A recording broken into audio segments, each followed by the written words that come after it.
안녕하세요. 리더십 강좌의 전찬입니다. 미국의 하버드 대학에서 아주 흥미로운 결과를 발표한 적이 있습니다. 수십 년 동안 입학생들을 대상으로 조사를 해봤는데요. 30년 후에 행복한 삶을 결정하는 것은 입학 성적이나 IQ 또는 물려받는 재산이 아니라 신입생 때 얼마나 세상을 낙관적으로 보는가 하는 점이었다는 것입니다.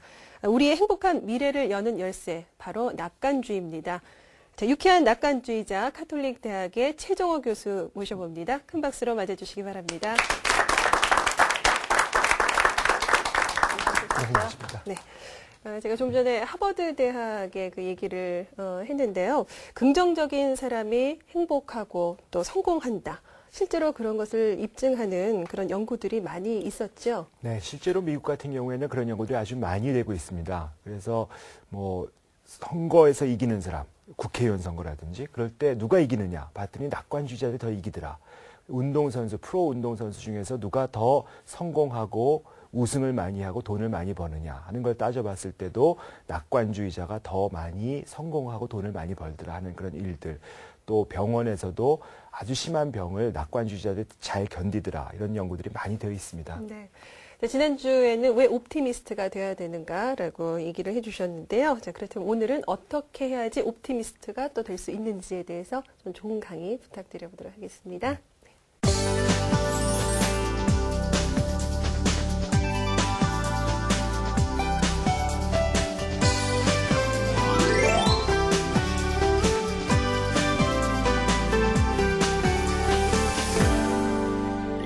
옵티미스트로 사는 것은 참 여러 가지 방법이 있습니다. 근데 사실 그걸 하루아침에 옵티미스트로 살기 위한 모든 방법을 익힌다는 건 거의 불가능하죠. 그렇지만 우리가 어떤 방법들이 있는지 하는 거는 하나씩 좀 배워볼 만합니다.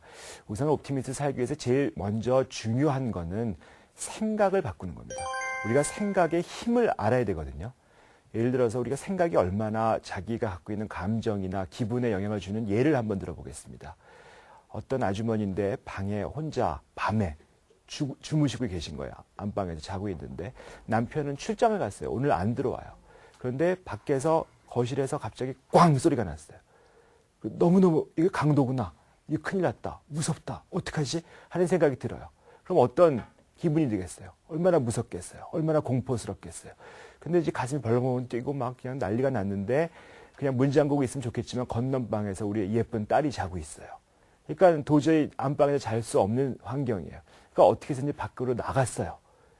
빨래방망이도 하나 들고 어떻게 나갔어요. 나가서 봤더니 사실은 강도가 든 게 아니고 자기가 거실 문을 열어놓고 그냥 자가지고 바람이 불어서 커튼이 날려서 앞에 있던 화분이 넘어지면서 꽝 소리가 난 거예요.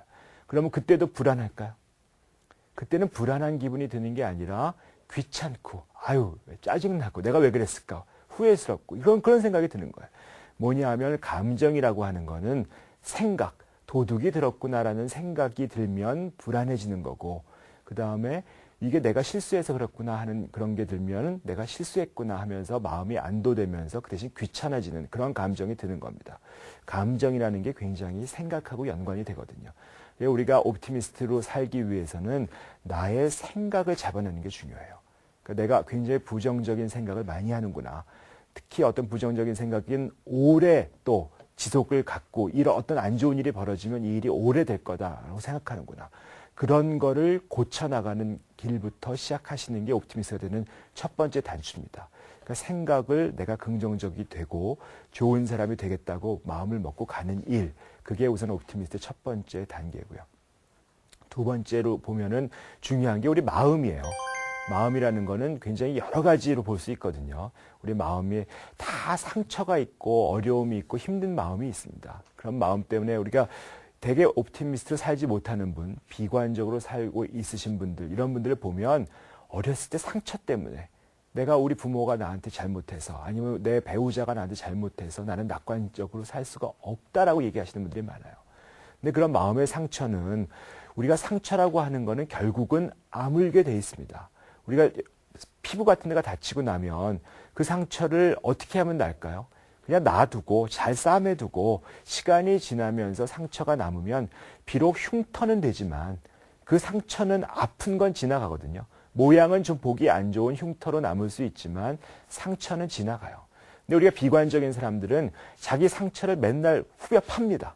그러니까 우리가 여기에 살이 쭉 찢어졌으면 그걸 가만히 쌀 포대에 놓고 이렇게 잘 이렇게 시간도 좀 지나가게 하고 약도 좀 먹고 잘 안 쓰고 잘 보호하면 시간이 지나면 날 수 있는 상처를 계속 들여다보는 거야. 이거 왜 안 났지? 나 이 상처 때문에 큰일이야. 한번 벌려봐요. 자꾸 벌려봐요. 그럼 이 팔에 난 상처가 피부에 난 상처가 낫겠어요? 마음의 상처도 마찬가지입니다. 마음의 상처가 있으면 그것이 치유될 수 있는 시간을 좀 주고 그 다음에 좀 이렇게 변화가 될 수 있도록 기다려주고 그러면 상처는 비록 흉터로 남을 수 있지만 하지만 아프지는 않을 수 있거든요. 근데 그런 상처를 자꾸 후벼 파고 나는 그런 상처 때문에 안 된다고 보고 그 상처 때문에 내 인생을 망친다고 생각하면 정말 옵티미스트로 되어가는 길은 어렵습니다. 상처는 그냥 치유가 될 수 있도록 기다려주는 그런 마음이 옵티미스트가 되는데 필요하고요. 또 옵티미스트 되는데 굉장히 중요한 거 하나는 행동입니다. 내가 옵티미스트다운 행동, 옵티미스트다운 말을 하는 것도 굉장히 중요하거든요. 우리가 예를 들어서 행동이 여러 가지가 있겠지만 그중에 중요한 게 말이거든요. 말의 예를 하나 드리겠습니다. 옵티미스트다운 말을 어떻게 하는 게 좋겠느냐. 우리가 말을 할 때 꼭 3가지 단계가 있다고 봐요. 그 3가지 단계를 지키면 옵티미스트가 될 수 있습니다. 예를 들어서 첫 번째 단계는 그 말이 정말이냐는 단계예요. 정말. 그러니까 우리가 사실 옵티미스트가 되려면 정말만 해야 됩니다. 참말, 옳은 말, 있는 말만 하면은 옵티미스트가 되어가기 쉬워요. 사실 그거는 별로 어렵지 않은 단계입니다. 정말만 하는 건 쉬워요. 되게 많은 사람들이 난 거짓말만 하고 살겠다 이렇게 사는 사람이 별로 없거든요. 그런데 그 단계는 이제 정말만 하자고 내가 마음을 먹고 넘어가면 돼요. 근데 많은 사람들이 넘어지는 단계가 어디냐면 2번째 단계입니다. 2번째 단계는 그 말이 필요한 말이냐는 단계입니다. 우리가 왜냐하면 필요하지 않은 말들을 굉장히 많이 해요. 제 주변에 그런 분이 있었습니다. 어떤 아주머니인데 쌍꺼풀 수술을 했어요. 쌍꺼풀 수술을 했는데 너무너무 안 이쁘게 나왔어요. 원래 얼굴도 별로 제가 볼 때 이렇게 뭐 예쁘다고 하실 수 있는 분이 아닌데 거기다 이제 그러니까 쌍꺼풀 수술 나이가 많이 드셔서 하셨는데 너무 제가 봐도 너무 이렇게 어디서 이제 아마 병원에 안 가고 어디서 그냥 하셨는지 굉장히 안 좋게 나왔어요. 그런데 그걸 주변에 있던 아주머니들 가가지고 뭐라 그러냐면 야, 손 붙잡아주고 베렸어. 그러는 거예요. 사실은 베린지는 본인도 알아요. 거울만 있으신 분은 다 알아요. 내가 보면 다 베렸어요, 진짜. 하지만 그게 그 베렸다고 그 아줌마한테 가서 안 그래도 힘들어 하는데 속상해 하는데 가서 베렸다고 얘기할 필요가 있느냔 말이에요. 필요 없는 말을 하는 거거든요. 사실은 많은 여자분들, 꼭 여자분들 얘기하면 안 되겠지만 사실은 우리 아주머니들 수다라는 이름으로 필요 없는 말을 많이 합니다. 남의 집 흉 보는 거, 누구 얘기하는 거. 사실 정말일 수 있어요. 옳은 말일 수 있거든요. 그 집에 대해서 흉을 보는 게 옳은 말이고 정말이기 때문에 나 있는 말 그대로 한다라고 얘기하지만 사실은 거기서 넘어지는 수가 되게 많아요. 있는 말이고 정말 필요한 말인가 해서 걸린단 말이죠. 필요하지 않은 말을 하면서 정말이지만 필요하지 않은 말에서 넘어가는 거거든요. 더 중요한 단계는 마지막 단계입니다. 마지막 단계. 정말 필요하고 정말인 말이지만 하지만 마지막 단계는 친절한 말이냐는 단계예요. 예를 들어서 우리가 애들한테, 우리 집안에서 우리가 키우는 어린이들, 우리 자녀들한테는 어떻게 얘기해요? 애들한테 공부해라 하는 말이 필요한 말인가요? 안 필요한 말인가요? 필요한 말이죠. 그게 정말인가요? 정말이 아닌가요? 너 공부해야 돼 하는 게. 정말이죠. 분명히 정말이고 필요한 말이에요. 그런데 어떻게 얘기를 해요? 넌 누굴 닮아서 공부를 안 하니? 너 죽을래? 공부 안 할래? 공부 안 하면 너 누구 자식인데 이놈아 공부를 안 하니? 이런 식으로 얘기를 한단 말이에요. 우리가 친한 사람일수록 친절하게 얘기를 안 해요. 우리 자녀한테 우리가 친절하게 얘기하는 법을 배우셔야 됩니다. 옵티미스트는 정말만 얘기하는 사람이고 필요한 말만 얘기하는 사람이고 친절하게 하는 사람이에요. 그런 3단계만 넘어가는 그런 행동, 말하는 버릇 이런 것이 내 몸에 배게 되면 옵티미스트로 바뀔 수 있습니다.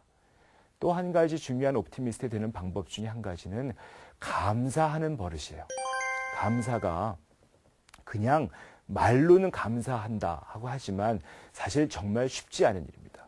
근데 우리가 감사를 얼마나 내 몸에서 훈련해야 되는가 하는 걸 알려면 여러분 지금 앉아 계시지만 우리 유명한 교통사고를 당한 연예인이 계세요. 제가 그분을 하고 얘기를 하면서 잠깐 나눈 얘기인데 사실은 전 잘 몰랐었는데 교통사고 당하고 나니까 그분은 멀쩡하게 활동 잘 하시다가 교통사고 때문에 하반신 마비가 되셨어요. 그분이 하신 얘기가 뭐냐 하면 자, 소원이 뭐냐 물어봤더니 의자에 편하게 앉아있는 게 소원이래요. 왜 그러냐면 하반신 마비가 되면 자꾸 몸이 이게 균형을 못 잡으니까 내가 힘을 주고 있지 않으면 앞으로 쓰러진답니다. 휠체어에 앉아있더라도 내가 힘을 계속 줘서 힘을 주지 않으면 앞으로 넘어진대요. 여러분 지금 앉아 계신데 힘 주고 계신 분 있으세요? 이게 힘을 줘야지만 앉아 계신 분이 있으세요? 사실은 앉아 있다는 것만 해도 얼마나 축복인지 모릅니다. 우리가 병원에서 제가 일을 하기 때문에 병원에는 아프신 분들이 많잖아요. 우리가 보면 숨을 쉰다는 것도 정말 감사한 일이에요. 우리가 폐쇄성 폐질환 이런 걸 보면 정말 5m를 걸어도 숨이 차신 분들이 있습니다. 근데 우리가 숨을 쉴 수 있다는 것만 해도 얼마나 감사한 일인데 우리가 그걸 잃어버리면 감사한지 알아요. 그런데 평상시에는 그걸 감사하다고 생각하는 사람이 없거든요. 옵티미스트는 감사를 훈련해서 내가 사는 게 정말 감사하구나라는 걸 느끼고 사는 사람입니다. 우리가 살면서 음식을 먹을 수 있다는 거, 음식을 삼킬 수 없는 병도 굉장히 많아요. 고체를 못 삼키는 병, 액체를 삼키지 못하는 병, 물을 벌컥벌컥 마실 수 있다는 게 얼마나 감사한 일인지 우리가 알 수 있어야 됩니다. 근데 그런 거에 대해서는 평상시에 그걸 다 당연하다고 생각합니다. 저는 우리나라 현대인들이 물질적으로 좀 축복을 많이 받고 살다 보니까 이상한 병, 당연병이라는 걸 걸린 것 같아요. 옛날에 먹고 살기가 어려울 때는 밥만 먹을 수 있어도 정말 감사했거든요. 지금은 그런 게 없습니다. 당연히 밥은 있는 거라고 생각하거든요.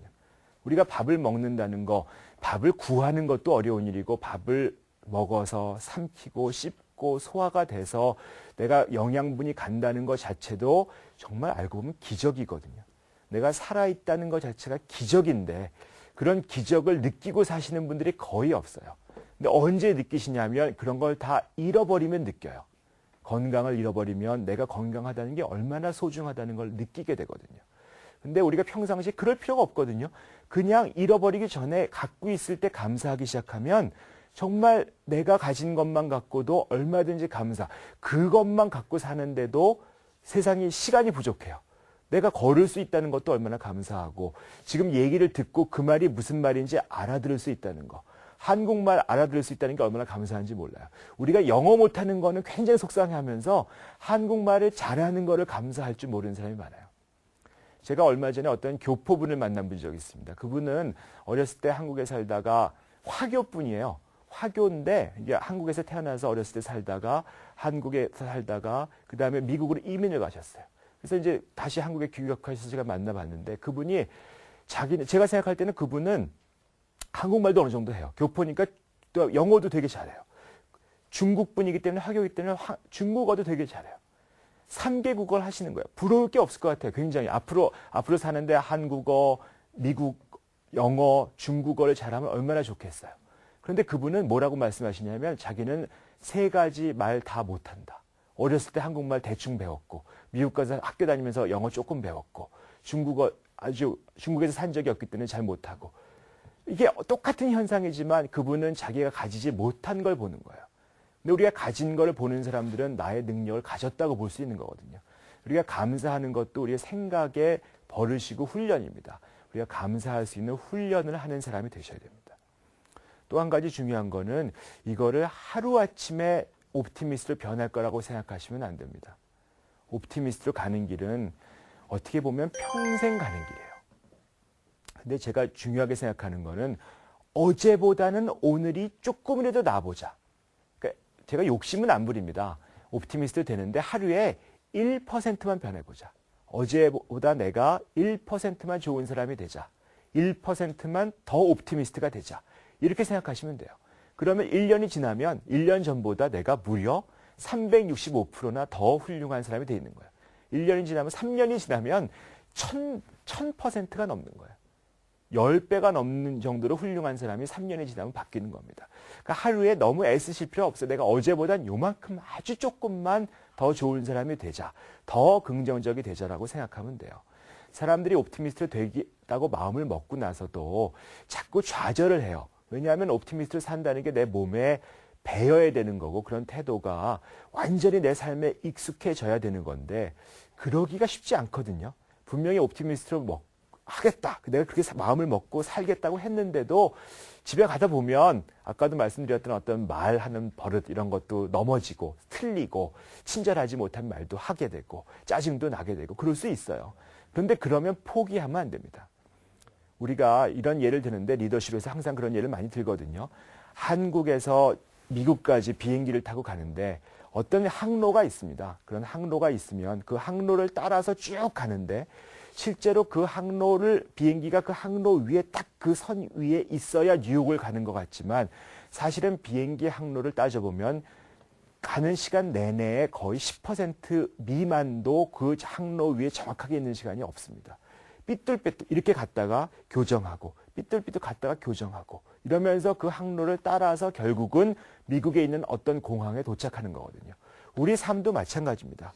방향만 정확해지면 언젠가는 내가 좀 잘못해서 좀 어긋났지만 다시 그 자리로 돌아가고 회복할 수 있거든요. 그러니까 한번 내가 옵티미스트로 가는 삶에서 어긋났으면 그걸 좌절하시면 안 됩니다. 옵티미스트로 가는 방향을 정하고 그 방향을 향해서 조금씩 가야 되겠다라고 실천하고 가고 마음 먹고 하면 언젠가는 틀림없이 옵티미스트로 됩니다. 그래서 조금씩 변화되겠다는 마음을 가지시는 게 굉장히 중요합니다. 또 옵티미스트 사는데 중요한 요소 중에 한 가지는 돕는 거예요. 섬기는 거. 누구를 섬기느냐? 누구든지 좋습니다. 하다못해 자기 자신을 위해서 섬겨도 좋아요. 우리가 섬긴다는 게 얼마나 내 뇌의 마음에 좋다는 것이 알려져 있습니다. 우리가 그 유명한 이걸 이제 마더 데레사 효과라 그래가지고 데레사 수녀님 계시지 않습니까? 인도의 수녀님. 그 수녀님의 이름을 따서 마더 데레사 효과라고 우리가 의학에서 얘기하는 게 있거든요. 남을 돕고 섬길 때 내 뇌에서 우리가 그 마약 같은 걸 했을 때 생길 정도의 어떤 기분이 막 고양되고 그런 호르몬이 나온다는 거예요.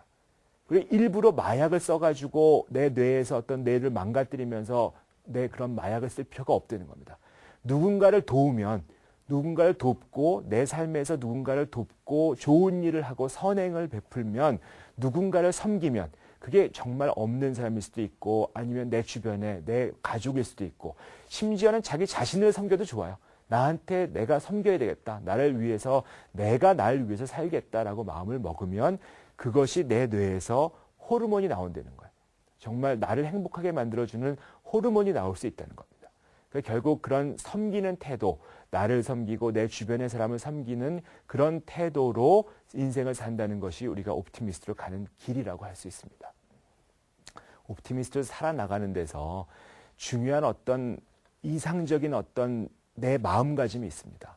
가장 중요한 마음가짐 중에 하나는 자기가 얼마나 소중하다는 걸 아시는 겁니다.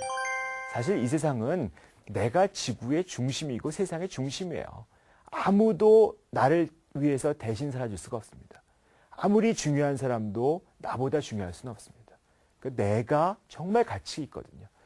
우리가 그런 재미난 예를 들었는데 우리가 옛날에 얼마 전에 무슨 줄기세포, 세포를 만든다고 나라가 난리 난 적이 있었죠. 그때 보면 세포를 하나 만드는데 들어간 돈이 대한민국에서 투자된 돈이 거의 1,000억 원이에요. 우리 뇌에 세포가 몇 개나 있는지 아세요? 내 뇌에 세포가 1,000억 개가 넘게 있어요. 그 1,000억 개가 넘는 세포를 돈으로 따지면 1,000억 원 곱하기 1,000억이에요. 계산이 되세요? 돈으로 따져도 내 뇌 안에 있는 거는 나를 만든다는 건 돈으로 만들 수 있는 사람이 아니에요. 나를 만들어 나간다는 건 정말 지금까지 내가 만들어져 있다는 거는 내가 지금은 굉장히 부족하고 힘들고 어려운 사람인 것 같지만 돈으로 나를 만들 수가 없습니다. 내가 경험했던 거, 이 모든 것들, 나의 뇌, 나의 마음, 나의 태도 이런 걸 만들 수가 없거든요. 내가 돈으로 가치를 환산할 수 없을 만큼 귀한 사람이라는 느낌을 가지고 사셔야 됩니다. 그런 마음을 가지고 살 때 우리는 행복해질 수 있는 거고 옵티미스트로 변할 수가 있는 거예요. 또 한 가지는 우리가 옵티미스트는 항상 현실에 집중하는 사람. 현실, 지금 이 순간에 집중하셔야 돼요. 지금 이 순간에 여러분 지금 얘기 들으면서 뭐 하세요? 저녁에 뭐 할 건가? 밤에 뭐 할 건가? 내일 뭐 할 건가? 이런 생각하세요? 내일은 어떻게 될까? 이런 생각하세요? 그런 사람은 행복하기가 어려워요.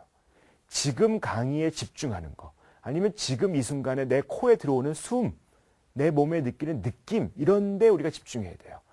과거에 집착하는 사람들이 있어요. 살면서 항상 과거를 바라보고 사는 분. 그때가 좋았는데 지금은 안 좋아. 아니면 그때 내가 왜 그랬을까? 후회하면서 과거에만 집착해요. 그러면 사람이 어떻게 되냐면 우울해집니다. 안 좋았던 일들이 자꾸 떠오르기 때문에, 그다음에 좋았던 일이 떠오르더라도 그 좋았던 일이 지금 없기 때문에 사람이 지금 굉장히 기분이 안 좋아져요. 과거를 보고 사는 사람들은 기분이 우울합니다. 어떤 사람들은 반대로 미래만 보고 살아요. 미래를 보고 사는 사람들은 어떻게 되냐면 걱정이 많아져요. 앞으로는 어떻게 될까? 내년에는 어떻게 될까? 내후년에는 어떻게 될까? 우리 애들은 어떻게 될까? 직장은 어떻게 될까? 우리나라의 미래는 어떻게 될까? 그러면 계속 앞으로 일이 어떻게 알겠어요? 사실 우리가 오늘 밤에 죽을 수도 있는 사람들이거든요. 그런데도 불구하고 내일 일, 미래 일, 수십 년 후의 일을 걱정하면서 살아요. 그건 인생의 낭비입니다. 우리가 항상 옵티미스트는 지금 이 순간 우리가 느끼는 것에 집중하는 사람이 진정한 옵티미스트예요. 지금 이 순간 내가 기쁘기 때문에, 지금 이 순간 내가 행복하기 때문에 살 수 있는 게 옵티미스트거든요. 옵티미스트로 살 수 있는 방법 중에 마지막은 사람을 사랑하는 거예요. 우리가 정말 좋은 리더는 어떤 사람이 리더냐? 내가 다른 사람을 부려먹고 그 사람을 부려먹어서 우려내서 내가 성공하는데 쓰는 사람은 정말 리더가 될 수 없습니다. 진정한 리더는 내 주변에 있는 사람들을 사랑하는 거고, 사랑하기 때문에 그 사람들이 잘 되기를 내가 도와주는 거고, 또 나아가서 그 내 주변에 있는 사람도 사랑하지만 자기 자신을 사랑하는 사람이에요. 내가 너무 사랑스럽기 때문에, 내가 소중하기 때문에 나한테 잘해주는 사람이 진정한 리더거든요.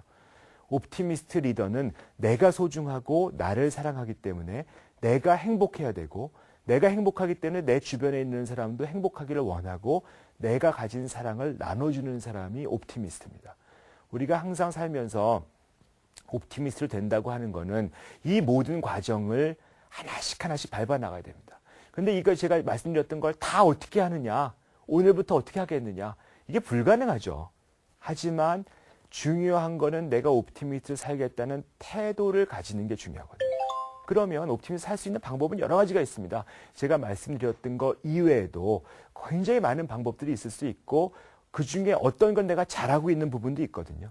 또 어떤 거는 내가 못하고 있는 부분도 있습니다. 그러면 내가 배운 것 중에서 어떤 거 내가 못하고 있는지를 한번 돌아보고, 이 부분에 내가 집중을 하면 어떨까 하는 생각을 해보면 됩니다. 오늘 내가 이걸 잘 못했구나. 오늘 내가 감사하지 못했구나. 그럼 감사할 수 있도록 훈련하는 겁니다. 내가 오늘 말을 좀 옵티미스트답게 하지 못했구나. 그러면 말하는 버릇을 옵티미스트답게 나가도록 훈련하는 겁니다. 이런 끊임없는 훈련이거든요. 우리가 사람이 안 변한다고 생각해요. 그런데 사람은 정말 놀라울 정도로 변합니다. 우리가 사람이 적응을 잘하기 때문에 이 적응한 곳에서 옛날을 잘 모르거든요. 모르기 때문에 옵티미스트는 내가 변하기 이전의 모습을 가지고 옵티미스트 되기 어렵다고 생각해요. 하지만 결정하고 앞으로 나가면 옵티미스트로 되는 거는 별로 어렵지 않아요. 옵티미스트 일단 변하고 나면 내가 옵티미스트가 아니었고 비관적이었던 게 내가 언제 그랬냐 싶을 정도로 익숙해지지가 않아요. 그러니까 옵티미스트를 결정하고 변해 나가면 옵티미스트의 삶으로서 적응이 가능해집니다. 그런 사람이 진정한 옵티미스트고 옵티미스트적인 리더가 되는 것입니다. 마치겠습니다.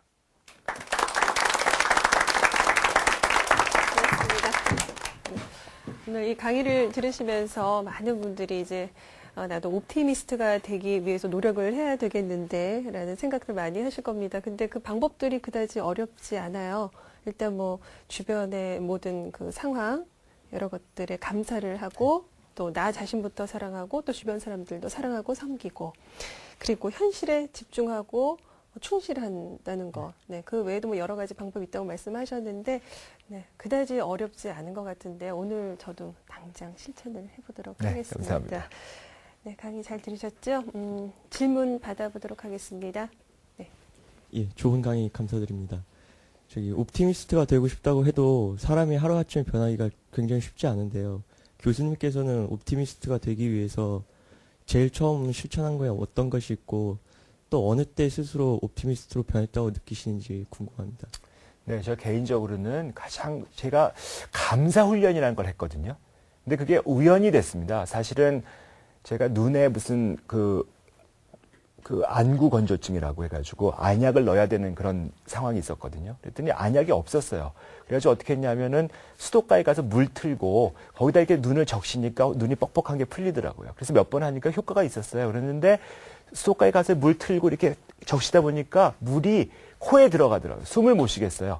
그래서 하다가 딱 빼니까 숨을 쉴 수 있었어요. 너무 좋더라고요. 그거를 이거 훈련해야 되겠다. 그래서 저는 요새 어떻게 하냐면 매일 아침에 일어나면 화장실로 갑니다. 그래서 무조건 물을 틀고 눈이 뻑뻑해서가 아니라 그냥 훈련하기 위해서 숨을 틀고 거기다 코를 박습니다. 코를 박으면 숨을 못 쉬거든요. 숨을 못 쉬고 답답해집니다. 그때 고개를 들어요. 그러면 내가 숨 쉴 수 있는 게 얼마나 감사하구나. 얼마나 좋구나 하는 걸 느낍니다. 아침에 일어나서 감사하는 마음으로 시작을 하니까 하루가 정말 옵티미스트로 살 수 있고 그런 느낌을 가지거든요. 그래서 그러다 보니까 제가 사실은 옛날에는 정말 비관적이고 좀 인상이 이렇게 좀 날카롭다 그런 얘기를 많이 들었었는데 사실 옵티미스트의 삶을 계속 살다 보면 조금은 내가 편안해지고 내가 행복해지는 걸 느낄 수 있습니다. 그런 어떤 훈련 같은 게 크게 도움이 되는 것 같다는 걸 보고 내가 이제 조금씩 아직은 부족하지만 옵티미스트로 가고 있구나라고 느낍니다. 네. 무엇보다 그렇게 하기 위한 태도가 중요하다는 말씀 저도 강하게 와닿습니다. 자, 2주 동안 좋은 말씀 감사드리고요. 온 국민이 옵티미스트가 되는 날까지 이 옵티미스트 전도사라고 해야 되나요? 네, 그렇게 좀 활발한 활동을 좀 부탁드려 보겠습니다. 네, 감사합니다. 고맙습니다. 네, 감사합니다. 네.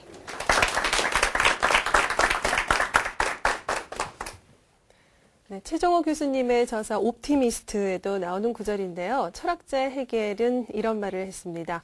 우리 마음의 문을 여는 손잡이는 마음 안쪽에만 달려있다라고요.